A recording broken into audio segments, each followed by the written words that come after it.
Where's the stream link? I'm sending it. I'm DMing it to you. Hold on.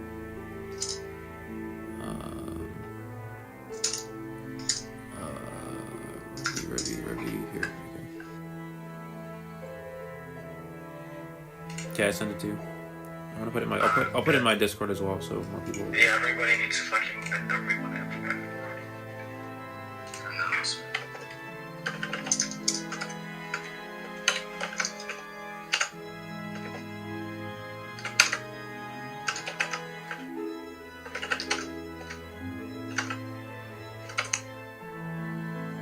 Oh shit.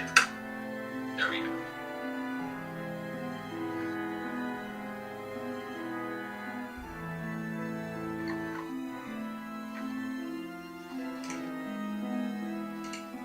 Alright.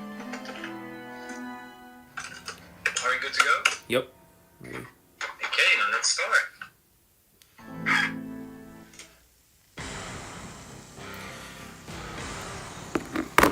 All right.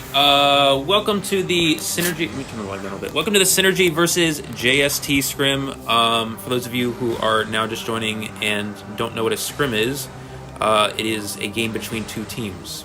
So yeah. Okay. Moving into the bans here, it is going to be for the first round. We will have one Survivor ban, no Hunter bans. It looks like JST Hunter immediately banning that Seer. Seer, one of the best, tournament type survivors, really able to promote that rotation, seeing where the hunter is at the beginning of the map and allowing the survivors to rotate accordingly. Revi, are you commentating as well? Okay. Oh yeah. All right. Well, I'm joined here with Revi, who is the other amazing commentator, of course, besides myself. Yeah. What hunter do you expect to see here from JST, Revi? Well, since this is the first round, we're gonna go by probably a Dream Witch, which is what you see most likely every time in a Scrim tournament first round, because that's by far the best hunter in the game right now, which has the most winning potential. So I think we're gonna see Dream Witch first round. Yeah, absolutely. It looks like this is going to be the case from the JST hunter. We see that hovering over a couple different hunters here, but looking at the survivor side.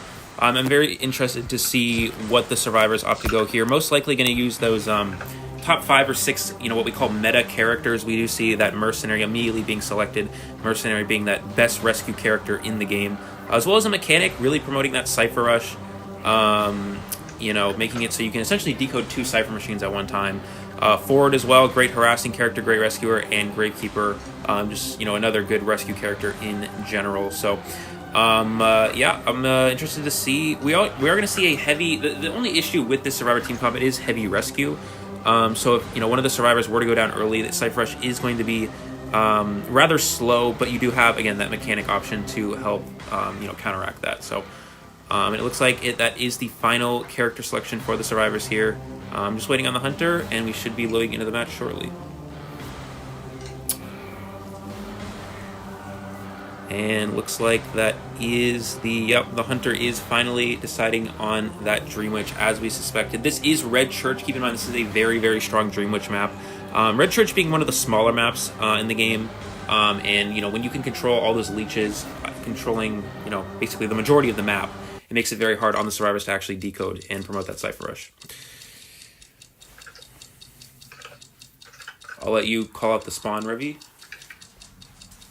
If I do know it, yeah. If you know it. So we see Hunter spawning at top broken, which means somebody spawned like in between mid broken, bottom broken, which is in this case, I think that's that's a mechanic got the spawn. We see, however, Dream is gonna go towards red carpet, where we see this Gravekeeper decoding. Is gonna leech the grave.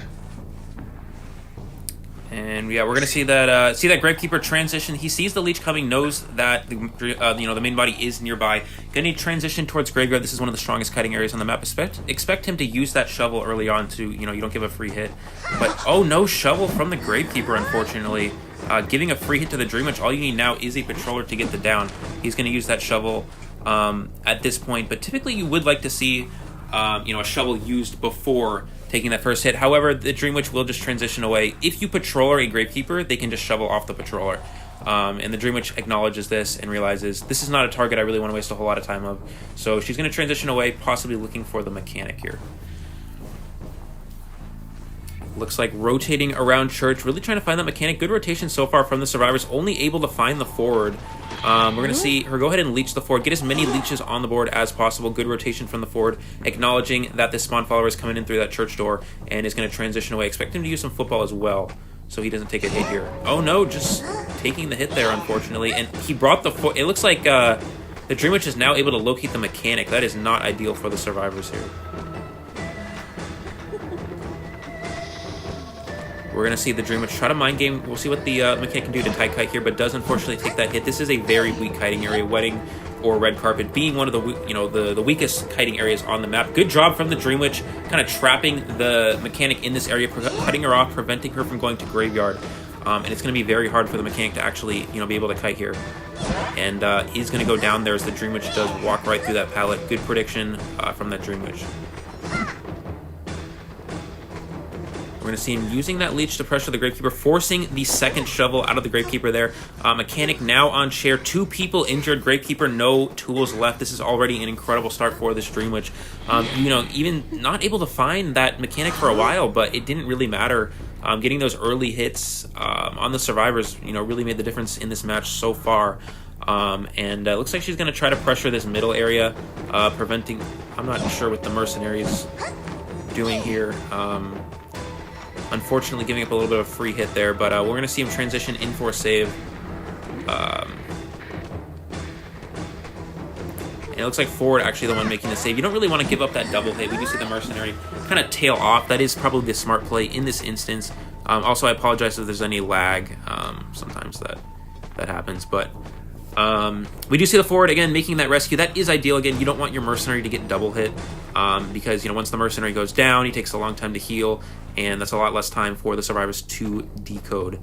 It looks like the Dream Witch, good control. You see the quick switches between each of these leeches. This Dream Witch is very experienced, and gonna go ahead and leech yet another survivor. That is the second leech on the board here.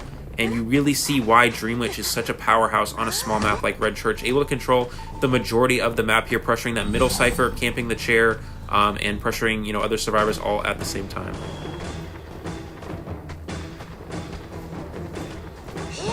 Looks like is going to use that. I'm not sure whose leech that was, but is going to use that to get the down on the Gravekeeper. Mercenary going in for the rescue here. Again, he will go down like we had mentioned. We'll see if he can take the hit. No, he's unable to take the hit for the mechanic there, unfortunately. Mechanic will go down. And this is going to be the mechanic eliminated from the match. Mercenary and Gravekeeper are going to be down as well. Looking at the decoding progress, forward able to... Looks like the forward cipher about 95% of the way done there, but he's going to go in for the heal on the Gravekeeper. Mechanic just dying in this corner and trying to waste as much time as possible. But this is where Dream Witch gets really scary in the late game with the one survivor eliminated and a lot of cipher machines still to go. She can really control the map, and it's going to be very hard for these survivors to actually make something out of this. Would you like to add anything, Revi? Or... I don't know. What I just see is Dream Witch is playing really well, and Survivor team was making a lot of mistakes. Yeah, absolutely. You really saw again. Just that early game hit on the Gravekeeper, early game hit on the forward, not using their their items to their potential, to their full potential, and trying to prevent those free hits really does make the difference. Something to keep in mind: this Mercenary does have an extremely long chair time. Mercenary does have that increased chair persistence, and it's gonna take a while for this Mercenary to go down. But we're gonna see him get the hit on the Gravekeeper. Can he make the save before the leech? He switches back to leech. I don't think so. Yeah, it looks like the Gravekeeper potentially going to get stuffed here, unable to save this Mercenary.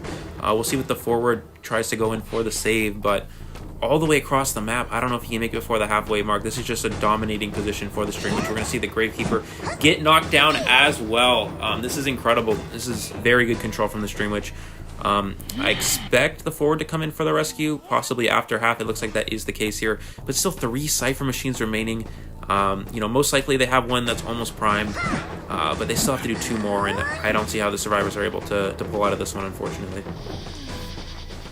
Looks like we're going to see him just use that leech follower to chair that Gravekeeper, get that chair time going, force another rescue.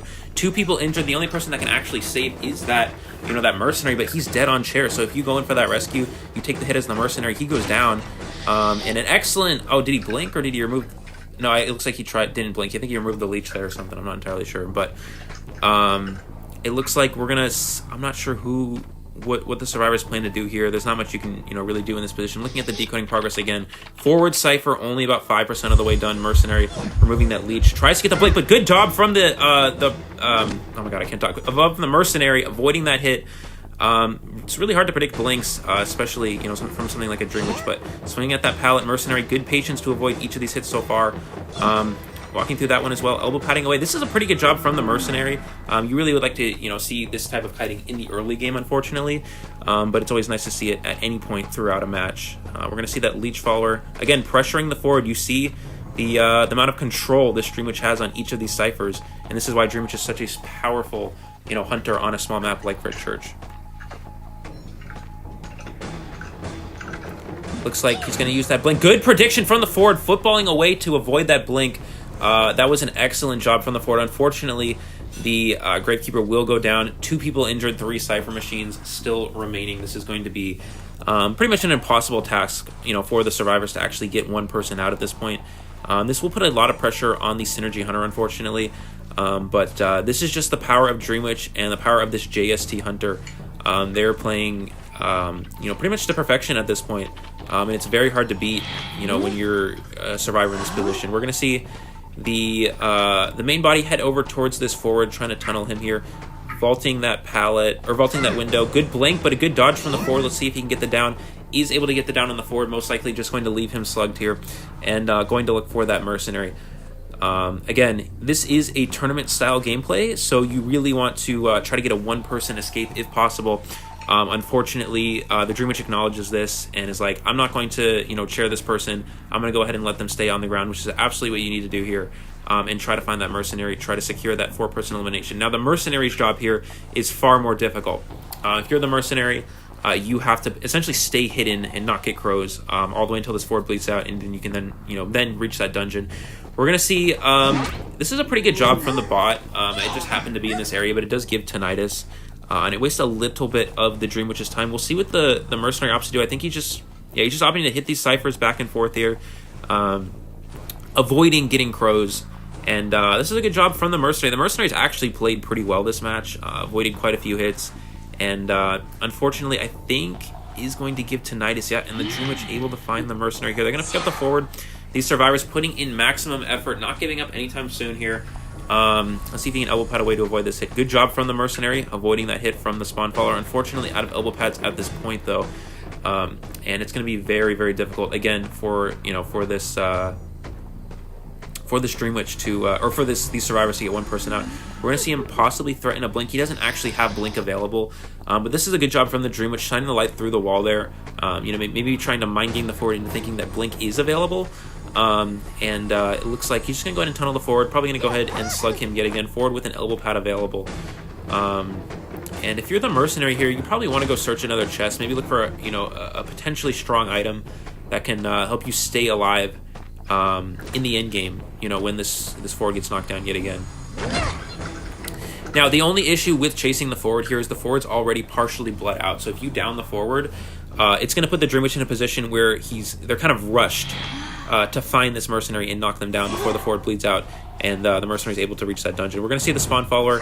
Good elbow pad, able to avoid that first hit. Again, these survivors not giving up, really putting in maximum effort, but it looks like he's going to get trapped in the corner here. This is going to be very difficult for the forward to maneuver out of this position, and most likely we'll see the forward go down, and that is the case here. Mercenary still decoding, but again, you just want to stay hidden. Good job from the Mercenary, again, transitioning away.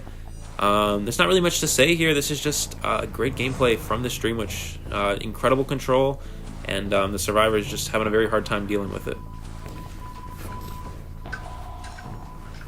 We're going to see the Dream Witch, again, transition around the map, just looking for this Mercenary. Mercenary staying hidden, staying out of tinnitus range of the main body. That is not easy to do. You have no idea where that main body is for the most part. Again, avoiding tinnitus. Mercenary searched the chest, it looks like, able to pick up an illusion.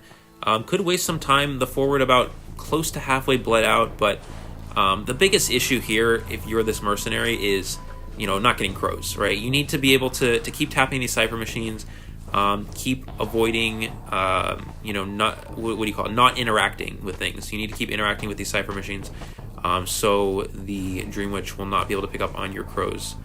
It looks like doing a good job of that so far. Again, staying out of the Tinnitus range. Dream Witch now picks up Tinnitus, though. This might be a key point in this match, and is able to locate the Mercenary, unfortunately, here. Gonna get that Leech follower down here. And has to kill this Mercenary without, the forward bleeding out the rest of the way here. Bringing that Spawn follower along. I think he's just gonna put the Spawn follower out of range so it will be attracted to the main body. Good job from the Spawn follower. We're gonna see if that Magician opts to use, if that Mercenary rather opts to use that illusion. Good blink from the Dream Witch, getting that first hit there. Something to keep in mind is, while they may have removed the effect of good illusion there. I was gonna say, while they may have removed the effect of Magician getting not being able to get Terror Shocked, it is still active for other survivors that carry illusion. So we're gonna see the Mercenary transition. Good pallet stun from the Mercenary, predicting the Dream Witch walking through that pallet. Forward about 30% left on that bleeding out. It's gonna be very hard for him to actually reach all the way to dungeon. I believe dungeon is currently located in back 8. Dream Witch just kind of trying to trap in this Mercenary, but even if the Mercenary does go down, this is an incredible job so far. Staying alive this long and really putting up a fight. We're going to see the Mercenary taking that hit there, unfortunately, and Forward now popping a self-heal. Forward had the self-heal the entire time, so good patience from the survivors, really drawing this out. They're not, again, saying they're not trying to give up here, again, really putting in the work, making the Dream Witch work for this 4-person elimination. We're going to see that blink there. Good job from the Forward, able to avoid that. But we should expect him to go down here. Looks like Forward is going to go down. No self-heal available. All you have to do if you're the Dream Witch is pick up this Mercenary, put them on the rocket chair, and the Forward cannot do anything at this point. And that is it. That is going to secure the 4-person elimination. Expect the survivors to just surrender, and that is going to be the case. 4-person elimination for JST's Hunter. An excellent job in this first round. Again, this tournament the scrimmage rather, is going by rounds. So it's not about points. It's about whoever wins the round. So basically this puts the Synergy Hunter in a position where they have to get a 4-person elimination to secure a tie for this first round.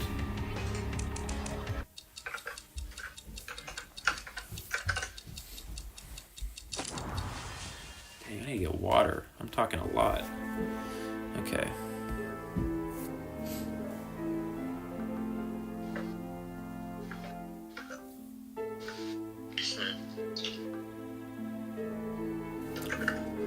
But anyways, while we're here, I would like to say thank you everyone who is currently watching and supporting both these teams in the scrimmage. It is much appreciated.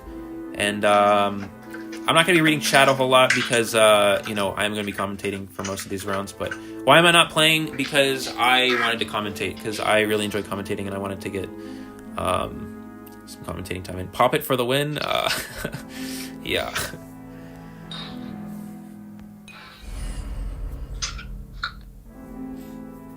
Okay.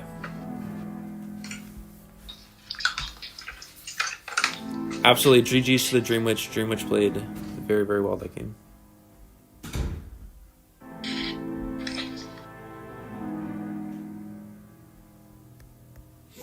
If any of you guys are watching the COA finals, or not the finals, but the qualifiers, make sure to tell me in chat what's going on, because we need to know. It's important. It's important, right, Revy? Yeah, legacy for the win. Legacy for the win, okay. Alright, we are just waiting on the rest of the JST survivors. Should be here momentarily.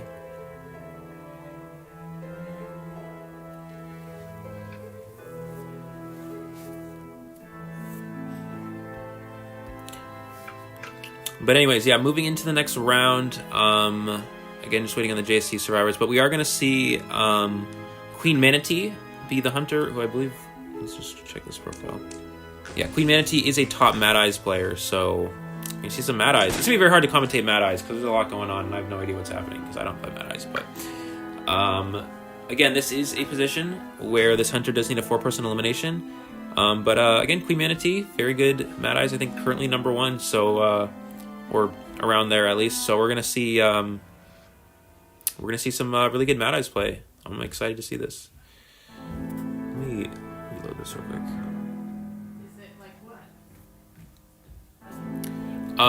While we're waiting, don't forget to, I think I put it in the description. If you guys are not currently a part of it, don't forget to check out the Synergy Discord. The link is in the video description below. So, you know, if you want to join and then make Revy happy because you joined, feel free to do that. All right. Loading into the match here, we are most likely going to see a Priestess or Seer ban. Those are the two most common bans from Mad Eyes players. Looks like it is going to be Seer. The reason why Seer is a very good ban is against a teleport Mad Eyes, Queen Manatee using that teleport strategy.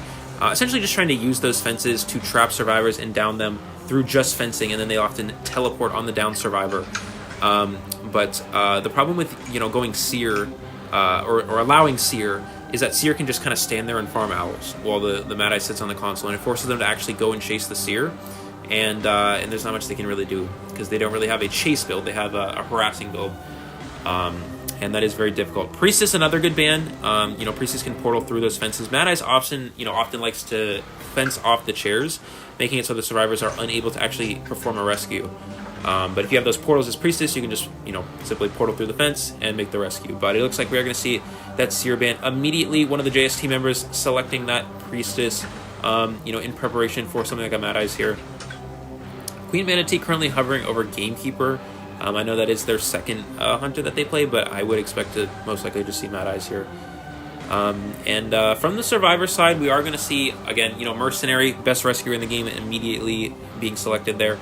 Gravekeeper, another very strong rescuer. Priestess, incredibly strong against something like a Mad Eyes. And we actually see a Cowboy. Cowboy is not something you typically see in the first round, you know, of a tournament or scrimmage.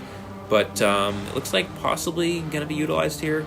And Manatee possibly selecting Gamekeeper here. I'm interested to see if that's going to be the case. On this map, I'm not too sure on Gamekeeper. Again, I never really play Gamekeeper. But certain parts of this map are very difficult on Gravekeeper or on Gamekeeper. The middle broken area as well as Graveyard, very hard to hook in those areas. You can essentially loop a lot of those confined areas, tight kiting. And the Gamekeeper cannot hook over those fences, and it looks like it is a Gamekeeper, no Mad Eyes. So, wow, this is exciting to say the least. Wow, I expected a Mad Eyes, but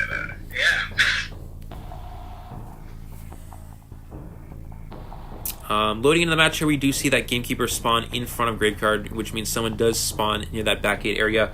Gamekeeper, I think, is aware of this and immediately is going to transition back there looking for that survivor, but possibly not. Nope, yep, they are going to go ahead into this back gate area.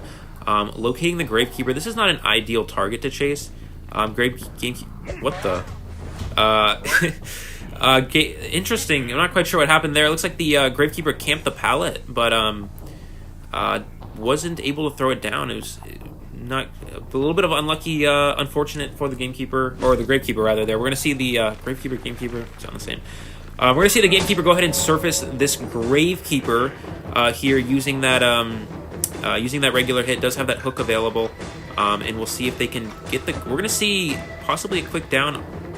Yeah, walking through that pallet, quick down on the Gravekeeper. That is a big deal for this Gamekeeper.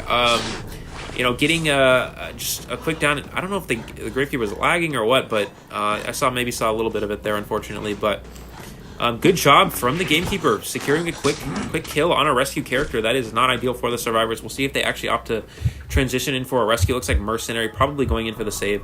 You know, unfortunately for the survivors, the Gravekeeper did die close to the Mercenary Cypher machine, so this is going to, you know, essentially force a rescue. And we'll see if that's what they opt to do here, but it looks like, yeah, Mercenary transitioning in here, going in for a little bit of a late rescue. This is very dangerous against a Gamekeeper. They can possibly get a Terror Shock with that hook, and it looks like, let's see if they can force the after-have rescue here. And no, good save from the Mercenary. I think they got it before the line.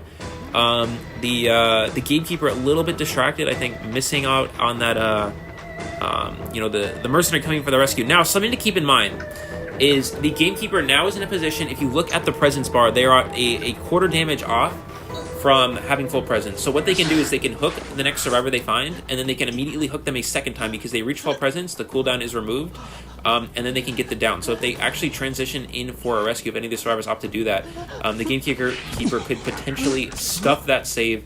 Oh no, but it looks like the save was after half. I didn't even realize that. So good job overall from the gamekeeper. We're going to see that first hook. We're going to see the second follow-up one as well.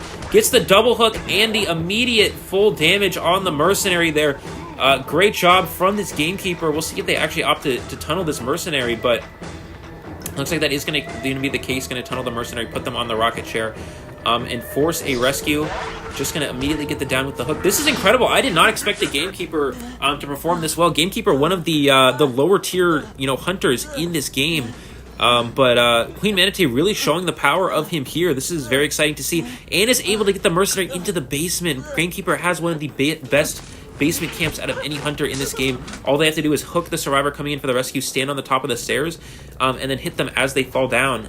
And they can simply stuff a rescue pretty easily. We are going to see a priestess, so possibly come in for the save. Unfortunately, we cannot check the priestess build to see if they do have run tide turner or not. But it is a mercenary, so the mercenary can essentially take a hit before they go down. So it looks like we're gonna see, looking at the decoying progress, we're gonna see the cowboy wrapping up that middle cipher that was the mercenary's first cipher. So they still need 2 full cipher machines. The mercenary is gonna get saved after the halfway mark as well. I would just like to point out, it is very, very difficult to secure a 4-person elimination with a hunter like Gamekeeper. We're going to see that first hook, slowing down the priestess here. We'll see if the Gamekeeper can get that second hook online. We're going to see that portal down. Going to go ahead and portal down after the priestess, able to make that rescue before the halfway mark. We're going to expect him to just essentially hook this mercenary. Yeah, securing the instant down. Mercenary with 4 elbow pads is going to be eliminated from this game. That is huge for the Gamekeeper. You never want to go down with your full items still available, but unfortunately the mercenary are not able to use them in time. Being sent back to the manor with 4 elbow pads remaining. He's going to teleport towards graveyard here, locating this cowboy. Good hook going through that pallet there. We're going to see the cowboy get slowed down. Gets the hook and the follow-up hit as well, making the cowboy a quarter damage away from going down. The priestess isn't even decoding currently. All the Gamekeeper has to do is knock this cowboy down, go find the priestess, and potentially secure a 4-person elimination. And that is probably going to be the case here. This is incredible gameplay from this Gamekeeper. Keep in mind, Queen Manatee is one of the top hunters in the North America European server, mostly known for that Mad Eyes, but really putting in work with this this alternate hunter, not a hunter you see used every day, especially not in the first round of a tournament, but really showing the power of Gamekeeper. For those of you, I know there's a couple of you in chat who do play Gamekeeper as well, so I'm glad you're able to see this, and maybe you can learn something from this. But looking around for this priestess, all the Gamekeeper has to do is find the priestess, secure the down on the priestess, go back for the cowboy, and essentially just slug these survivors and secure the 4-person elimination.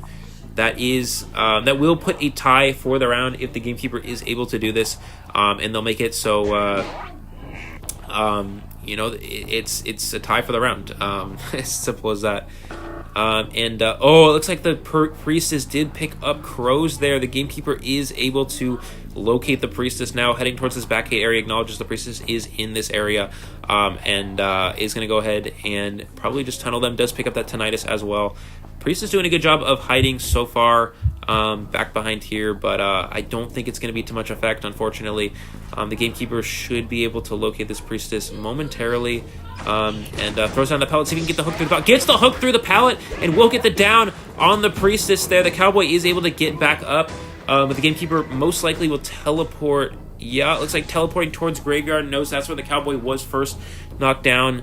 The cowboy able to get out of that tinnitus range, but I don't know if the Gamekeeper sees the cowboy in the distance. I think he might, actually. This is going to be very, very difficult for this cowboy to avoid this. We're going to see the Gamekeeper hook these walls just to close the distance. Once you have that full presence with Gamekeeper, you can hook all of these walls, up to 3 times and pull yourself closer to, potentially a survivor that you are chasing. We're going to see him use that last hook here, trying to maybe slow down the cowboy, but unfortunately able to do that there. Swinging at the pallet, good move from the cowboy, avoiding that first hit, avoids the second one, getting that pallet down, and we're going to see him transition away here. Priestess opting not to get up yet. Still 3 portals available. Yeah, something to keep in mind is this gamekeeper is doing a very good job of preventing these survivors from actually using their items. This cowboy has full lasso and is opting not to use it. Priestess with 3 portals hasn't used any of them to much effect here. And the mercenary was eliminated with 4 elbow pads, so just so much pressure overall from this gamekeeper preventing any sort of abilities being used by these survivors. Looking at the priestess, does have that full heal up. Is going to pop that self heal, and just expect the gatekeeper to head back over to the priestess. The cowboy can no longer self heal, unfortunately, and that's just going to be, very hard for them to actually get anything going here. The priestess is going to have to kite all the way until this cowboy bleeds out. That's 50% of a bleed out. That's going to take a long time, and is able to actually find the priestess here. We'll see if the priestess opts to use any of these portals, but nope, it doesn't look like it. Just going to go down. Probably going to see a surrender from these survivors. And that is the 4-person elimination for this gamekeeper, tying up the round. Incredible gameplay. And that's going to be a tie for the first round between JST and Synergy. Wow. I didn't expect the gamekeeper to do so good. Yeah, neither did I, honestly. Gamekeeper, definitely one of the lower ranked hunters in this game. Kind of down there with Hellenber and like Geisha and stuff. But really putting in the work there. Gamekeeper just gets Cypher rushed really hard, but good control from the gamekeeper, able to prevent the survivors from finishing the Cypher. Still 2 Cypher machines remaining when that last survivor was eliminated. So great gameplay overall. Yeah, I didn't see it was after half either. It's not after half. There's a chance that's a tie, but I didn't notice that either.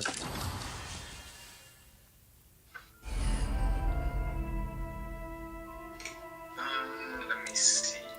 Isn't it a little imbalanced to have Cyclops go against Elson Mammoth? Well, it's a scrimmage, so this is just like a practice between teams. It's not really like it's a like a rank match, for example. If this was and also for the ones that are saying this, like for the people that don't know, Synergy is actually playing with like the second, third team, just because to make it fair. Because in tournaments we play with a whole different team, other hunters as well. Mm-hmm. So this is like people that are not tournament experienced and giving them the chance to get experience as well. So in my opinion, it is fair, but it's just the rank difference. But like experience-wise, it should be the same. Yeah. It's for the most part, this is just, as Ravi said, just to get practice in for these players, kind of showing them a tournament style setting, so they can get adjusted for that and prepared for that, potentially playing in a tournament in the future. So it's just getting that experience in for most of these players. Okay, let me invite some people. Maybe where's Mebius? He left. Yeah, it's very good for practice. Yes, absolutely. Wait, hold on. Yeah, you can call him right. EIXA. I don't know if you can talk. You get it now, GG. Yeah, absolutely. Yeah, no problem with Pico. Are they rewinding me to play? Yes. Okay, got it. Okay. I'm get the game then. That's the wrong person. This is awkward. Wait, don't we play? Don't Synergy Survivors or Synergy Hunter play now again?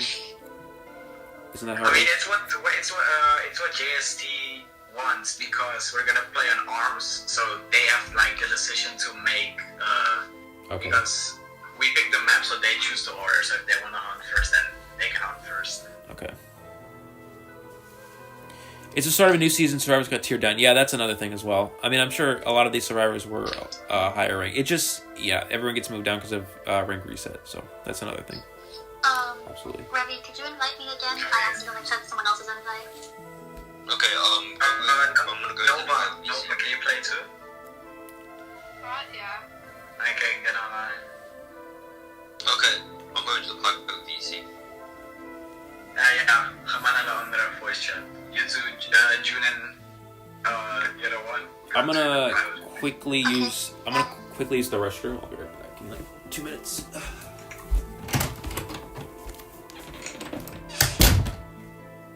Be right back.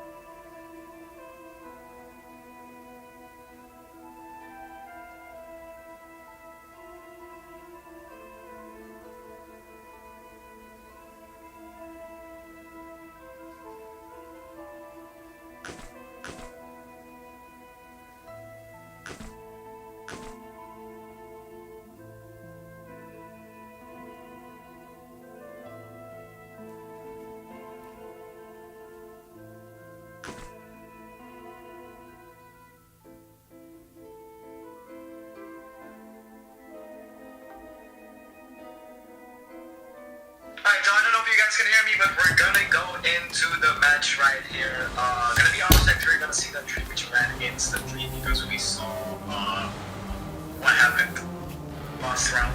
So we're gonna see JST banning that Seer and the mechanic. Yeah, it looks like, yeah, as you said, immediately Dreamage banned from the Survivors here. They did not want to have, you know, a repeat of what happened in that last round. Acknowledging that Dreamage is the best hunter in this game and removing that as an option for the JST hunter. And yeah, they can hear you, really, but yeah. Oh, they can't? Okay. No, they can. They can. They can. Yes. Yeah, going to the match here, it looks like we're going to see a Seer, as we saw in the last round. Seer, one of the best 4-person VC survivors. Really allows for that rotation. They can see where the hunter spawns and which direction they're going, so the survivors can rotate accordingly. We also see Mechanic, again, a heavy Cypher Rush character being eliminated as an option for these survivors. We are going to see that Explorer be selected from the Synergy survivors. Explorer is typically one of those survivors you see when that mechanic is banned. Explorer, the second best decoder currently in the Identity 5 game. We are going to see possibly a triple rescue yet again.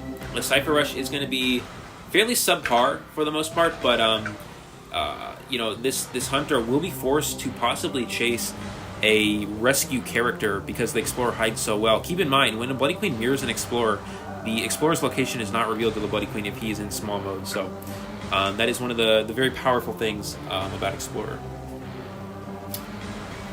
And yeah, it looks like that's the final character selection for these survivors. It's going to be that triple rescue plus that one decoder, you know, being that Mercenary, Forward, and Gravekeeper, the 3 best rescuer characters in this game, along with that Explorer who can, you know, Explorer is very strong for hiding. He can promote rotation because it forces the Bloody Queen to transition around the map looking for new survivors to chase, and can also tell where the where the hunter is going using that that red indicator. And yeah, it looks like Bloody Queen is the character selection for the JST hunter here.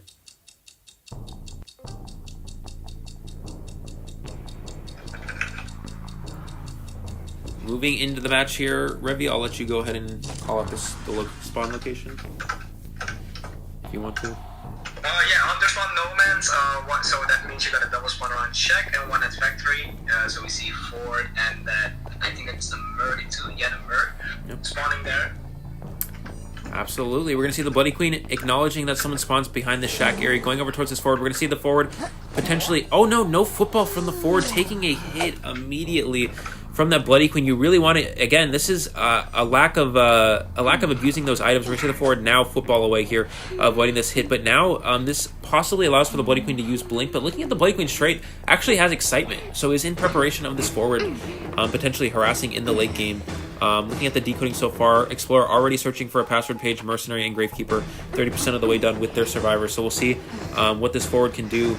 Gonna try to make the Forward use football and then use a follow-up mirror here. Oh no, but it looks like, unfortunately, the Forward crashing there. Gonna use football yet. Oh, but goes down. This is, I'm not sure what happened there, but a little bit of a misstep from the Forward. A quick down. Forward, usually one of the hardest counters to Bloody Queen.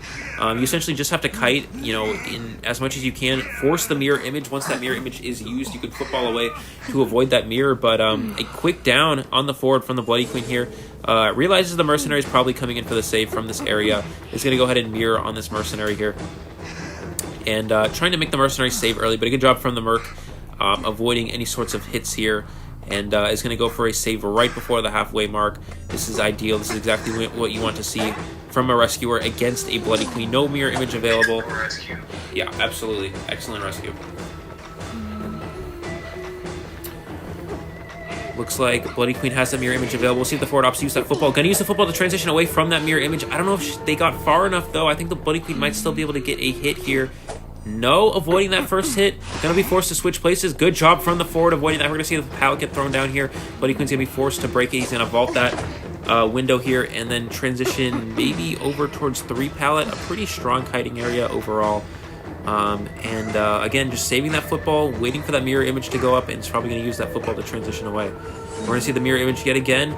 There's the football. Good transition. I think the Bloody Queen's going to be forced to switch places yet again. And this is a very good rebound kite from this forward. I've kited out 2 mirror images so far. No blink available from this Bloody Queen. Again, we saw her using that excitement instead. And looking at the Cypher Machine decoding progress, Mercenary about to pop a Cypher, Gravekeeper about to pop a Cypher, and Explorer with a password page available. Forward can still go on the rocket share once. This looks like a potentially winning position for the survivors. We're going to see that mirror image go back up yet again onto that forward. We'll see how the forward can juke this, avoiding the first 2 hits so far. Kind of getting sandwiched in here, though, unfortunately. Looks like the Bloody Queen is able to finally get the down on the... No, good job from the forward, avoiding these hits. This is an incredible makeup kite from the forward, finally getting that down, but... it looks like the Cypher Machine decoding progress. Gravekeeper Cypher about 50% of the way done. Explorer with a 100% password page can immediately pop a Cypher Machine as well. And it looks like we're going to see the Mercenary be the one going in for a second rescue. The survivors just want to save this tide turner.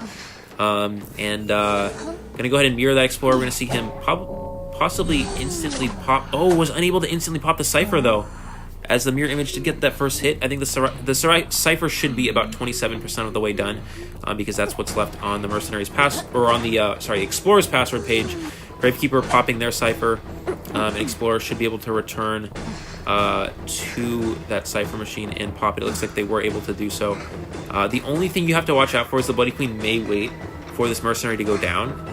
But no, it doesn't look like it's just going to go ahead and mirror the forward. Takes the hit, and they're going to be able to pop the last Cypher Machine. Bloody Queen wasted that mirror image as well, so no mirror image available to get the instant down there. You really saw the Explorer. This is something to keep in mind, but this is a mind game from the Explorer. The Bloody Queen did not expect the Cypher Machine to be primed, because the Explorer is able to decode, instantly pop Cyphers, and it really messes with the Bloody Queen's head there. Mercenary kept body blocking as well, even though the Cypher was primed, and it really made the Bloody Queen think, what do I do? Like, do I waste a mirror image here? Is the Cypher primed? And she thought it wasn't, and it really was, and that was a good job from the survivors. I think they're going to be able to get a 3-person escape out the exit gate, and great job from these survivors. Again, you saw the forward go down quickly, but using that football to avoid those mirror images in the late game there really made the difference in this match. And this puts a lot less pressure on the Synergy Hunter. All they need is a tie to win the round for Synergy. Overall, looking at that containment time, 122 seconds from the forward. It's not easy to kite a Bloody Queen, but forward, utilizing that football to transition away from that mirror image, avoiding those hits, and that is why Synergy was able to secure the win in this game.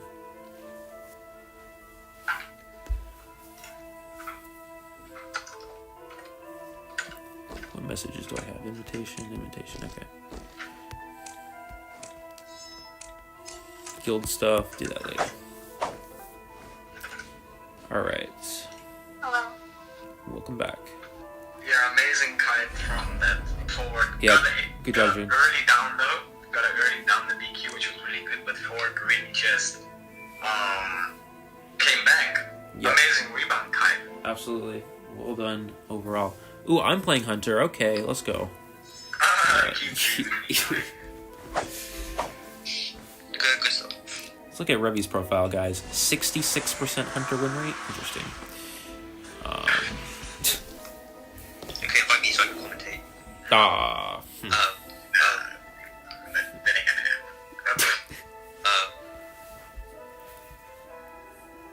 Who's the Hunter? Oh, Manatee. Depends if the hunter's coming online or not. I need to check really quick. And he's coming online because we do have another amazing hunter.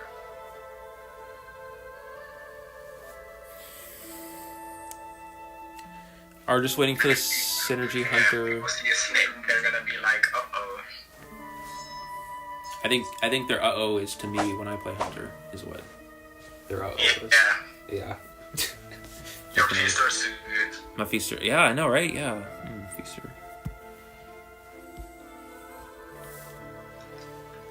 By the way, for all of you watching right now, if you guys are trying to become Hunter mains, all you have to do is play Feaster and you'll pretty much never lose. So,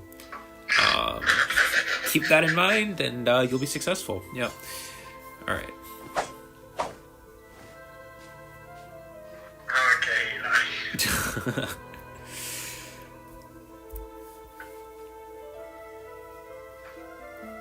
I don't know. Let me see.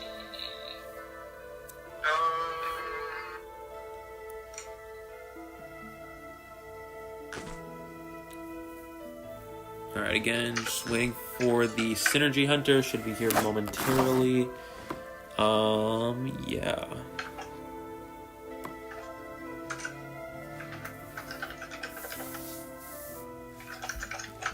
What am I hearing in my background? Is that like a washing machine? Like, whoa, shit, no.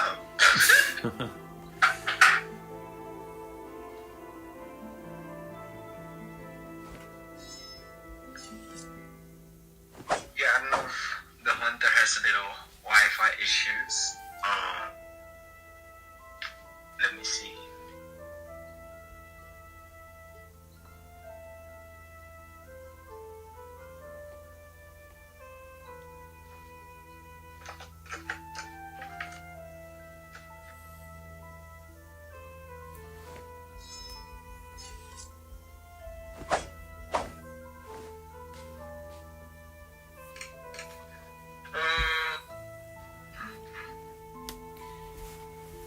Did the Koa thing start yet? Yeah, did Cohen start yet? Because if so, I want to know what's going on. Like, Yeah. who's winning? Yo, someone in chat, if any of you guys are checking out the Koa qualifiers, what's going on? Who's winning? What's happening? Yeah, what's happening? Give us a little I just update. started watching it. It's like before you and first Monday. Did the stream just crash? Did it? I think. No, I don't think so. Let me reload. It's still going for me. Okay, let me see. Yeah, I'm gonna have somebody else hunt pretty quick. Okay. Since, yeah, the hunter that was supposed to be here, which is, Oh, I thought that was SRG Profit for a minute, and I got scared. no way. We're gonna have, pass the hunt. Okay. B4U and Legacy are playing right now? Okay, cool. Got it. That is an exciting match, for sure. Alright. So let's see if these guys actually know who passed the place. I don't even know, to be honest.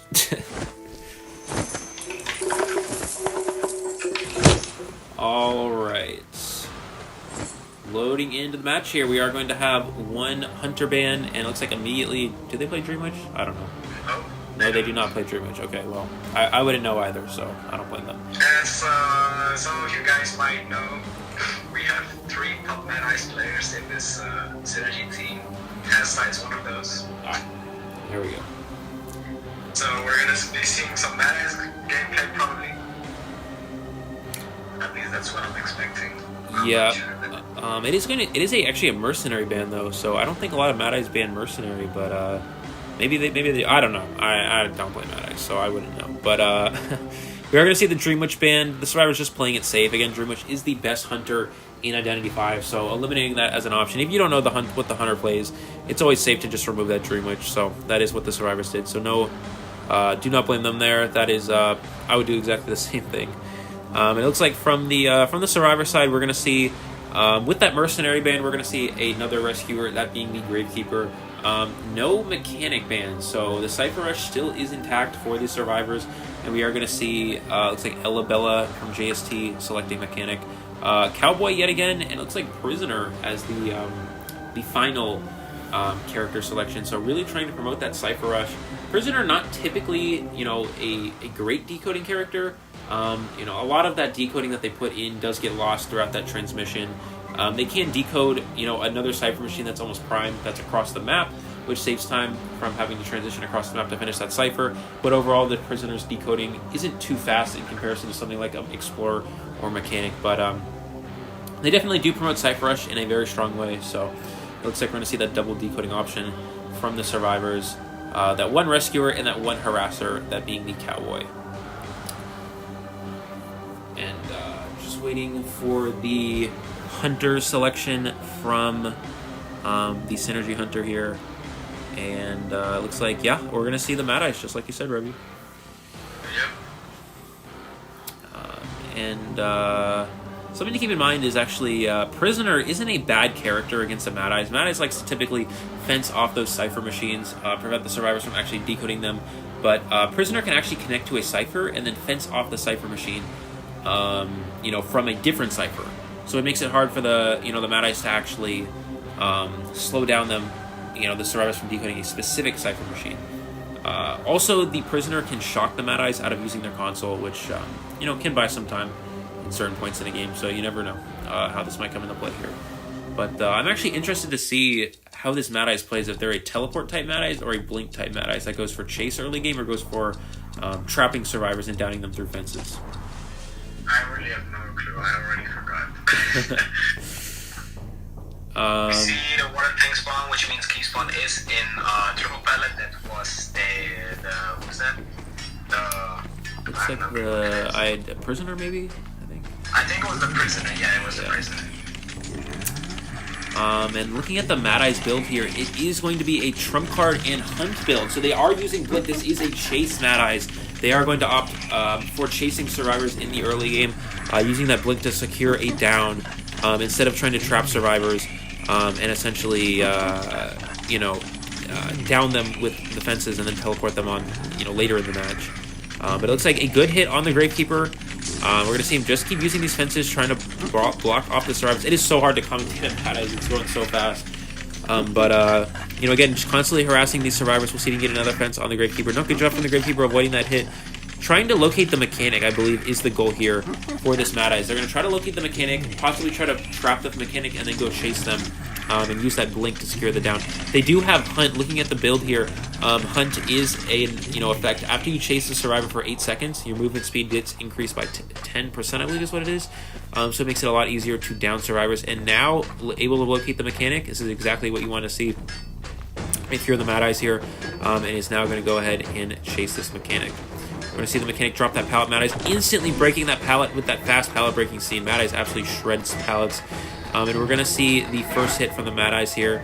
Now Blink is available, so most likely just going to see him blink this mechanic for the kill here. Mechanic trying to predict it there, but it doesn't look like she's going to be able to do that here. Mad Eyes is going to be able to get the down on the mechanic. That is a quick down for a Mad Eyes. That is incredible gameplay from Pasta here. Going to be able to get the down, possibly in basement as well. Mad Eyes not the best basement camping hunter, but if the survivors want to go in for a rescue, they are forced to do it with the Gravekeeper. More than likely, Gravekeeper the best option for saving basement here, and he's already been shipped once, so it's going to be very hard for him to actually perform a rescue successfully, and gets hit a second time with a second fence from the Mad Eyes. Excellent control there, harassing these Cypher machines as well, slowing down the decoding progress. The Mad Eyes in a very dominant position so far. Gets another... The chips are so quick, like I can't even see it on the screen. Absolutely, yeah, that's insane. This is only something you'd see from a very, very powerful Mad Eyes player. Again, constantly harassing these Cyphers. Gravekeeper one shot to a fence. Cowboy already taken damage so far. The Prisoner is the only one who's been able to keep up his decoding. Has that full presence available as well, so he can use that overclock ability to have those fences recharge faster, and is able to use more fences at one time. The Mad Eyes acknowledges that the survivors not going in for a rescue, nobody going to save that mechanic, so he's able to transition away early, from that basement. He's going to go after the Cowboy here. Does still have Blink available, so expect the Mad Eyes to potentially try to get a chip damage fence on this Cowboy, and then Blink them for the second hit, and that will be able to secure the down. But a good job from the Cowboy avoiding the range here of this Mad Eyes. He's going to transition away. This Cowboy doing a good job so far.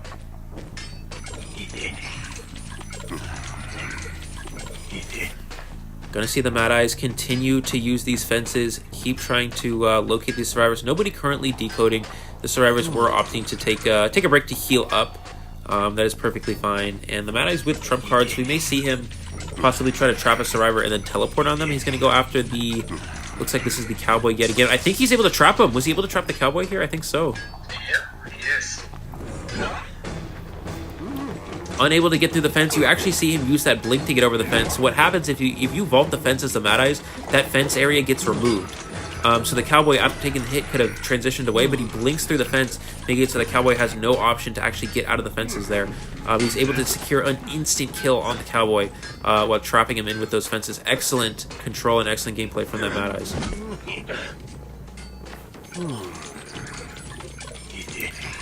Going back to the console here, you do see that overload coming into play here. 500 energy available. We're going to see the Gravekeeper transition in for the rescue. We'll see if he can use that fence here to potentially forces the Gravekeeper out of shovel. Can he get the second hit?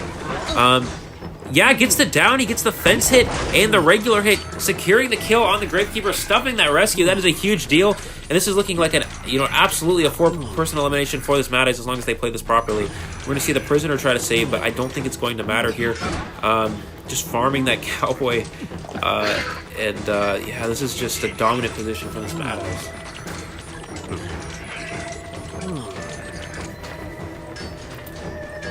Looks like we're going to see him just go ahead and share the cowboy yet again. This is his second share. I think he did get the rescue before the halfway mark. No, he didn't. He got it after the halfway mark. This is just absolute dominance from this Mad Eyes. 3 Cyber Machines still remaining. 2 survivors eliminated, 1 on the ground, and this Prisoner should be going down momentarily here. Gonna see him continually use those fences, has overloaded energy, so he can just spam these fences. Able to trap the Prisoner in here as well. Gravekeeper is going to use that self-heal, most likely going to use that shovel. The Mad Eyes is going to try to, I think he's just going to take the kill on the Prisoner.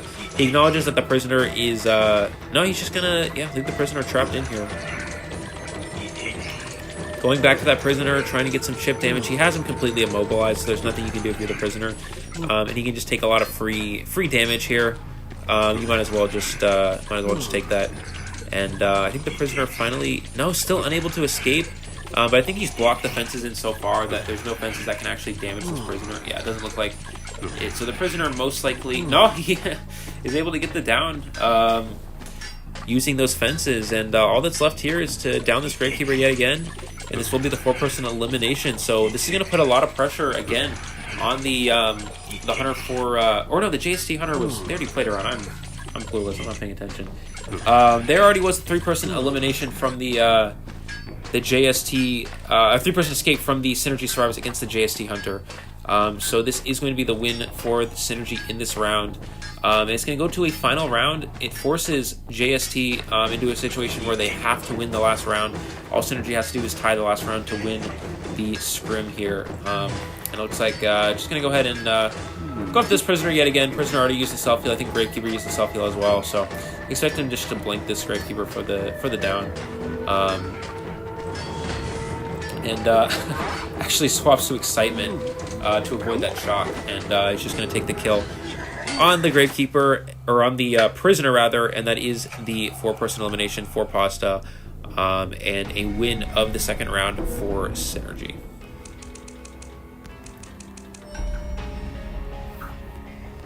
Well, that was just Mad Eyes being Mad Eyes. Yeah, absolutely. You mean Mad Eyes just good Mad Eyes has incredible control, and you really saw that in that match there.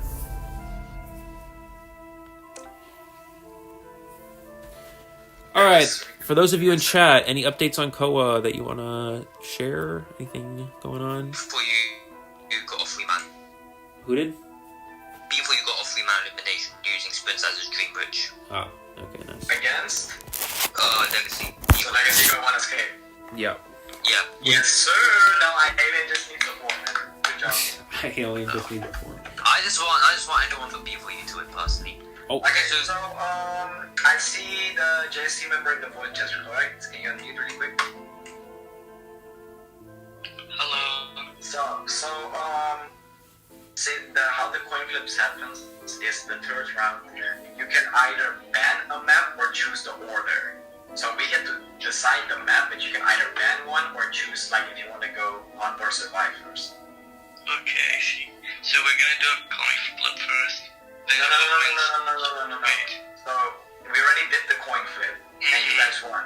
So last round, now you guys can decide to either ban a map or choose to go to hunter or survivor first.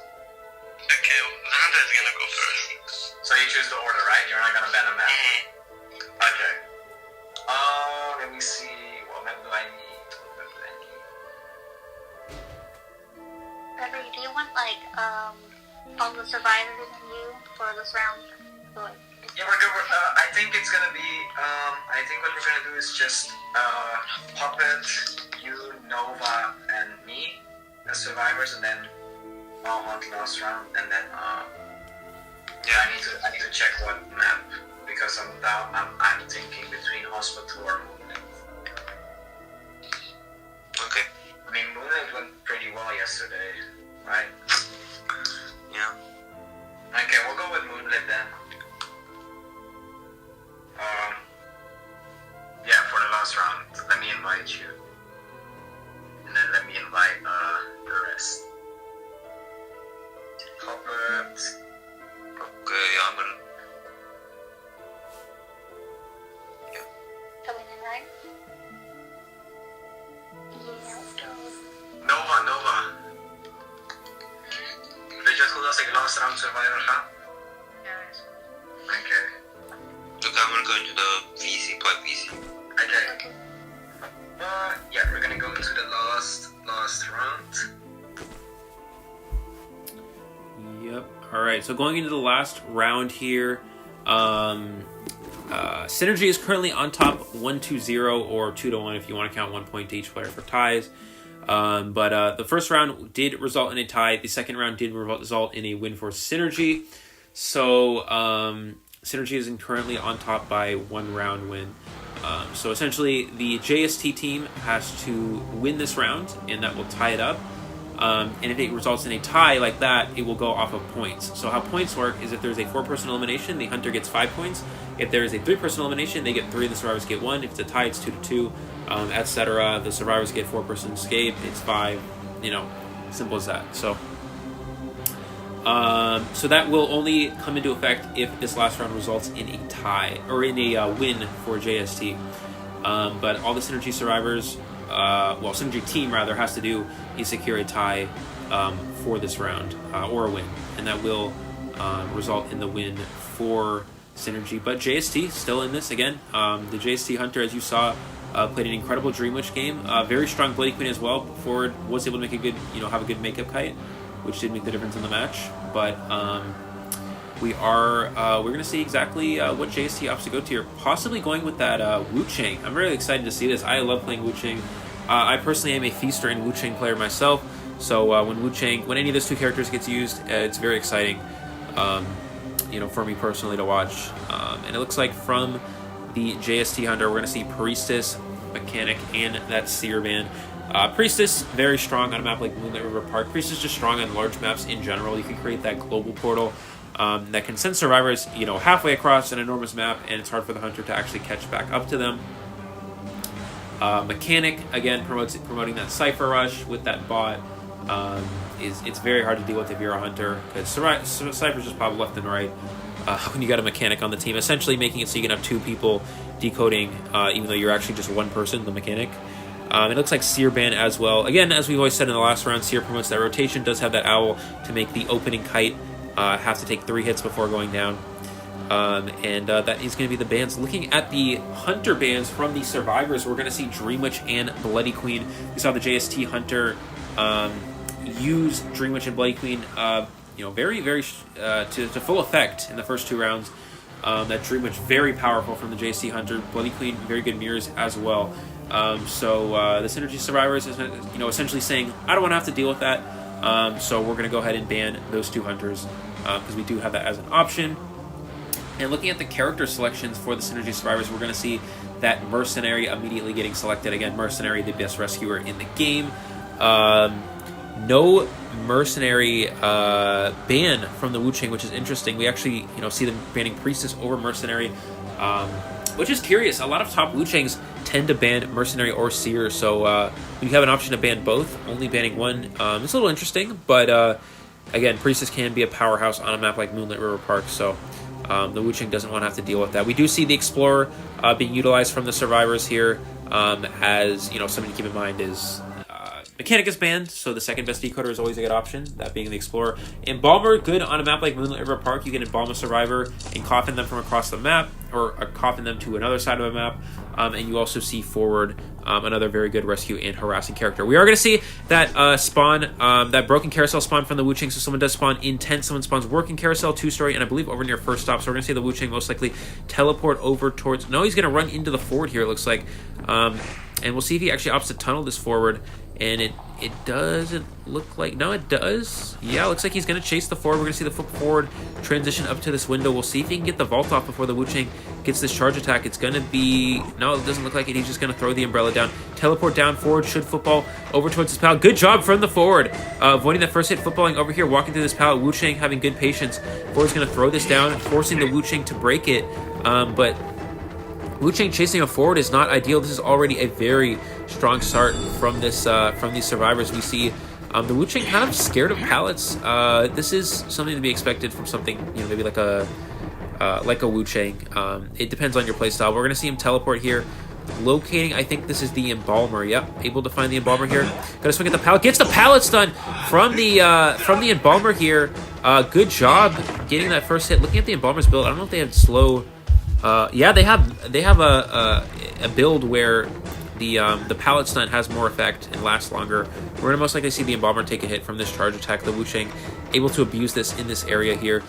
Does get the first hit on the Embalmer, but that is quite all right. The decoding already off to a good start. Forward Cypher 30% of the way done. Mercenary about 70. Explorer doing a new Cypher. That's about 50% of the way done. We'll see how long the Embalmer can kite in this area. Gets the pallet down before the Wu Ching is able to get that hit off. Keep in mind, Wu Ching with that white form Wu Ching with that slow hit.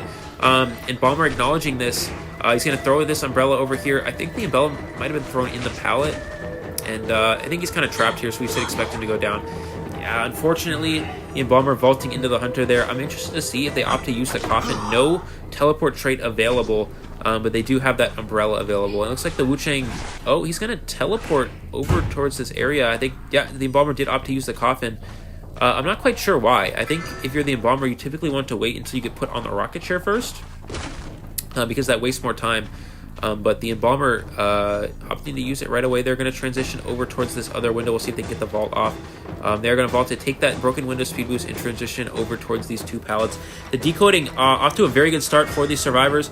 Good job from the Embalmer dodging that bell. Looking at the Forward Cypher, about 90% of the way done. Mercenary on another Cypher. And the Explorer searching for treasure there, getting more of those password pages. Good mind game from the Wu Ching, forcing the Embalmer to vault there, and we are going to see the Embalmer go down for the second time. But it looks like the Survivor is still in a position to at least tie this match, if not win. Again, all the Survivors need to do is put their Hunter in a position where they can at least tie up the round. We're going to see the Wu Ching teleport here. Does have the teleport trait available. Trying to cut off the Mercenary, but a good job from the Mercenary getting ahead of that Wu Ching. Does have 4 elbow pads available. We're going to probably see the first one get used here. It looks like that is the case. He's going to elbow pad towards that chair. Going to probably take the hit from this Wu Ching here. Yep, taking that first hit. Is able to get off the rescue. And we're going to see if the Wu Ching... or if the Mercenary ups to body block. Good job from the Mercenary taking that body block hit. Looking at the decoding progress, Forward Cypher 60% of the way done. Explorer has a 100% password page, can instantly pop here. We're going to see the Wu Ching keep chasing after this Embalmer. Good job vaulting that pallet, avoiding that hit. We're going to force the Wu Ching to break the pallet. Vaults this, avoiding that bell, gets the speed boost. No reverse controls as well. Looking at the last Cypher, it's... looks at 90% of the way done. Forward transitioning into harass potentially here. And the Wu Ching not going to chair this Mercenary, just going to keep tunneling this Embalmer. And is able to get them down. We'll see if they can pop the Cypher. They do. The Cypher Machine is primed. No bell available to potentially get an instant down. The Embalmer's going to transition away here towards this tent area. And, oh man, I'm losing my voice. This is so exciting. Gonna vault this, get the pallet boost, gonna transition towards the window. This Embalmer doing an excellent kite so far. Unfortunately, running into a wall there. And taking that hit, we're gonna see the Wu Ching most likely just teleport to the exit gate. No, he's gonna opt to chair him here. Explorer only about 1% of the way done on that exit gate. Mercenary's gate is open. We'll see where the Wu Ching opts to teleport to. He's going to teleport to first stop. A good call from the Wu Ching here. This is going to allow him to down this Explorer and secure the tie. Excellent job from the Wu Chang, making a comeback. The survivors played very well. An excellent kite from that Embalmer, but the Wu Chang acknowledging that the 4-stop exit gate will be open. His only option at this point is teleport first stop and get a down on that Explorer, opening that first stop exit gate. And a good call, good game sense from the Wu Chang doing that and securing the down there and securing a tie for JST. Yo, what's up? I'm back. Welcome back. My forward is on another level. You didn't really do anything, but yeah, okay. And Bomber kited really well. So, yeah. I know you're not about a hunt. I am. Oh god, okay. You about to see some juicy Ellenberg gameplay? Let me tally up the points real quick, just in case it is a tie. Or it is a win for them. Let's so the first round was 4-4. Okay. 5, because it's 5 points. 5 to 5. Second round was 5 to 3-1. Third round so far is 2-2. So currently, hold on, 5. Wait a minute, I did this wrong. 3-1, 2-2. Currently, Synergy, in terms of points, if the Synergy survivors were to get, if the JST survivors were to get a win here, it would currently the points are set up where it is 15-8 in favor of Synergy. So even if they get a 4-person escape, I don't believe it will make a difference. Yeah, I don't think there's any way for JST to come back at this point. But we are going to play out this round. Again, this is just a scrimmage. This is for players to adapt to a tournament-style setting and get adjusted, for tournament gameplay. And that's why we're going to play this last round out. Going into the last round, we are going to see a 2 Hunter ban and 3 Survivor ban. We're going to see the Synergy Hunter Revio. Yeah, by the way, Revi, make sure to leave DC for you. No, I'll be done. Okay. We are going to see a Priestess, Mechanic, and Seer ban. This is the exact same bans we saw from the JST Hunter. Again, these are very powerful survivors, especially for a map like Moonlit River Park. Seer, a very strong survivor for rotation, giving that Owl, Mechanic promoting Cypher Rush, and Priestess setting up that World Portal, and just portals in general for the survivors to kite. We are going to see a Dream Witch ban, which is the obvious ban, Dream Witch being the best hunter, again, in the game. I know I repeat myself a lot, but this is very important to stress this. That you ban Dream Witch as soon as you get that option. We're going to see a Mad Eyes ban. I actually don't think Revi plays Mad Eyes, but it doesn't matter. They don't want to have to deal. Mad Eyes, again, very hard to deal with against a good Mad Eyes player. So we are going to see that as the second ban for the survivors. Looking at the survivor team comp here, we're going to see Mercenary and Gravekeeper. Again, we saw these in the first 2 rounds being utilized. These are the 2 best rescuers in the game, besides the forward, of course. The forward very good as well.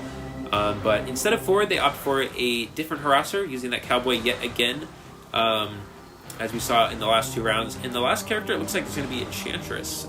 No Decoder. They opt to not go Explorer Prisoner, or I guess Mind's Eye for that matter. But it looks like we're going to see Enchantress as the last character selection, most likely from the JST survivors.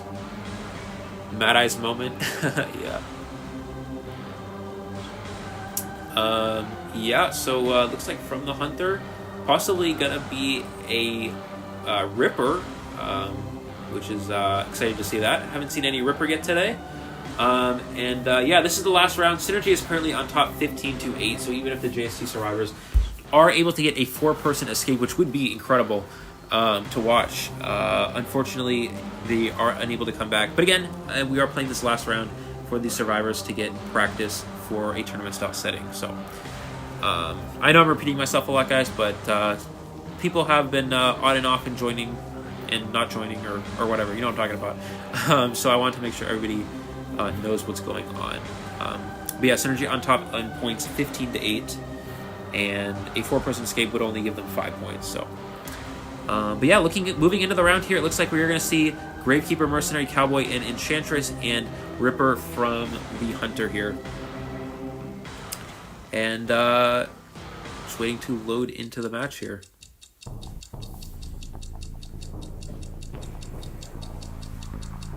Man, I'm out of breath. This is the last game I can do. We're gonna see that God Kiting spawn from the Ripper, which means someone spawns on the other side of 2-story near that rocket chair bridge. Someone spawns near 3rd stop, I believe, Cipher Bridge or Working Carousel, and then someone also over near that 1st stop area. We're gonna see him transition over here. Revy, the Hunter, acknowledging someone spawns over here, but a good rotation. I think that was the Mercenary, yeah, rotating around the back of 2-story, realizing the Hunter is going to spawn at that God Kite, in a good rotation so far. We do see him locating the... Ooh, this is an interesting choice for the Gravekeeper to go up here. And, oh, misses the Foggy Blade, though. That's big. Gets the shovel off in time as well. Good job from the Gravekeeper avoiding that hit, getting the shovel off. We're going to see him most likely throw down these pallets and try to buy time for him to get that second shovel to come back online. Looking at the Ripper here, he does carry Teleport, which means he most likely will have a up-down build. And we're going to see him walk through that pallet. Good Foggy Blade from the Ripper, getting that hit there. We're going to expect the Gravekeeper to use that second shovel. Most likely should use it here before he gets hit. Yeah, he's going to go ahead and use it now. The Ripper is able to get that charge attack, getting the second hit on the Gravekeeper. Looking at the decoding progress, Enchantress about 50% of the way done. Mercenary not really decoding yet, unfortunately, as he was forced to rotate. Unfortunately, the Gravekeeper rotating up to that 3rd stop platform is not ideal. Goes for the Foggy Blade through the wall, but unfortunately not able to get it there. That would have been pretty cool, to say the least. But he's going to go ahead and vault this window. Gravekeeper going to throw both these pallets down, forcing the Ripper to just break them. This is a good job so far. And a good kite. Cowboy Cypher, about 85% of the way done. Again, guys, I apologize if there's any lag. Sometimes that does happen. And looks like the Ripper going to go ahead, using that Foggy Blade, gets the down on the Gravekeeper here. Cowboy able to pop that Cypher. Enchantress able to pop that Cypher Machine as well. And then Mercenary will transition in for the rescue. Unfortunately, his Cypher is about only 30% of the way done. But that was a very good kite from the Gravekeeper. Wasted a lot of time. Enough for at least 2 Cyphers, 2.5 Cypher Machines to be decoded, which is exactly what you want to see. If you're the survivors here, especially with 2 harassing characters, that being the Cowboy and then the Enchantress being a soft harasser as well, could potentially buy time in the late game. We'll see who comes in for the save. I expect it's going to be... Yeah, here comes the Mercenary. We'll see if he can get that Foggy Blade hit. Good patience from the Ripper so far. Gets the Foggy Blade hit. Let's see if he can double hit the Mercenary. And nope, missing that first hit. We'll see if the Mercenary can avoid the hit. Missing that second one. I'm not sure how that one missed. But we're going to see that charge attack. And does get the hit before the elbow pad can activate, unfortunately, for the Mercenary there. And a good job from the Ripper, able to secure that hit. Now going after the Gravekeeper, Foggy Blade back online, invisibility up in the next 2 seconds. It's going to be very hard for the Gravekeeper to actually kite without any shovels. We'll see if he can make it to the roller coaster, but I don't think that's going to be the case. We're going to see that Foggy Blade just barely clip that Gravekeeper, getting the down there. Unfortunately, the Mercenary getting double hit is a huge deal, because now that's one person that's not decoding. And this puts the survivors in a position where they can simply only tie. So, yeah, looking at the rest of the match here, we're going to see the Cowboy going in for the rescue. Enchantress currently decoding that Cypher Machine, and Mercenary just using that self-heal as quick as possible. But I don't think there's any chance the Cowboy has of actually making this rescue. I think he's just going to go ahead and feed the Hunter Tinnitus. And what that does is that makes it so the Hunter cannot teleport away. He's forced to stay on this chair. But no, going for that last one. Gets the Foggy Blade hit. Can he get the stuff on this Cowboy? Yeah, it looks like he's going to be able to stuff the Cowboy. Excellent Foggy Blade from the Hunter. Getting that hit on the Cowboy before he can attempt that lasso. He's going to be able to chair the Cowboy here. And this is potentially a 4-person elimination scenario for this Ripper. Looking at the decoding progress, Enchantress Cypher about 50% of the way done. We do know that 2-story middle Cypher about 30 or 40% of the way done. This is the Cowboy's first rocket chair. I actually expect the Ripper to potentially teleport here. No, it looks like he's going to go after just tunneling the Mercenary. He knows that the Mercenary is most likely going to be one of the #1 options for going in for a rescue later in the game. If you get down that Mercenary and force him to, be slugged, essentially, he's going to get the down on the Merc here. And we're probably just going to see him teleport back to that rocket chair. No, it doesn't look like it. Keep in mind the Mercenary used that self-heal already. Does not have that as an available option here. and he's just gonna kind of be slugged. And able to locate the Enchantress as well. All he has to do is down this Enchantress, and that will be the 4-person elimination again as the... oh, good Foggy Blade dodge from the Enchantress here. We'll see if he can get that hit. Is able to get it there.